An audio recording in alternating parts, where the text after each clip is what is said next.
وإنا له لحافظون وقال النبي صلى الله عليه وسلم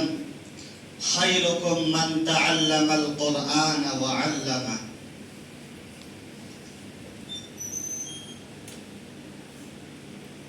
معزز علماء کرام اور مہمانان اعزام، آج کا دن ہمارے لیے بہت ہی خوشی اور مسرت کا دن ہے۔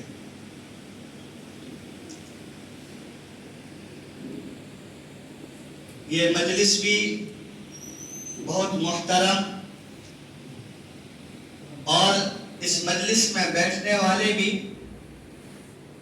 اللہ کے نزدیک سب سے محترم ہے، کیونکہ یہ وہ جماعت ہیں جن میں اکثر علماء کرام ہیں، اور ہم یہ بات اچھی طریقے سے جانتے ہیں اور ہمیں یہ معلوم ہے کہ ہفتہ دن سے اس مجلس کا آغاز ہو رہا ہے، اور جس میں ہم یکسوئی کے ساتھ مفتی صاحب کے ذریعے سے استفادہ حاصل کر رہے ہیں۔ استفادہ حاصل کرنے کا اصل مقصد، جس طرح ایک تاجر ہوتا ہے، تجارت میں اس کو پہلے مہارت حاصل کرنی ہوتی ہے۔ جس طرح ایک کام کرنے والا نوکر جب تک اس کام کی اہمیت کو اور فضیلت کو نہیں سمجھے گا،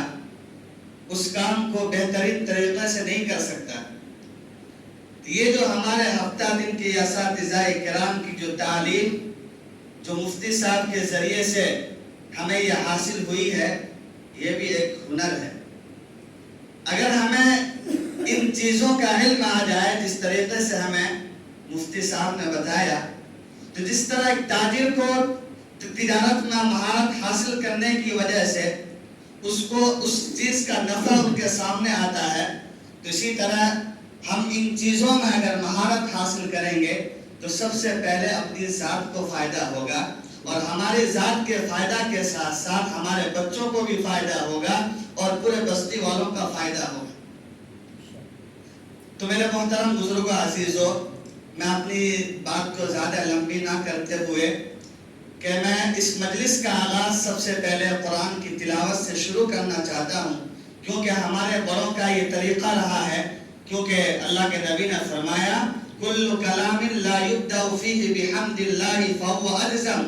کہ جس محتم بالشان کلام سے پہلے اللہ کی تعریف نہ ہو وہ کلام ادھورا ناقص ہوا کرتا ہے۔ تو میں اس مجلس کا آغاز سے پہلے میں قرآن کریم سے شروع کرنا چاہتا ہوں۔ میں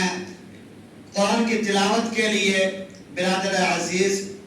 قاری و مولانا عنایت اللہ صاحب کو میں اس شعر کے ساتھ دعوت دیتا ہوں کہ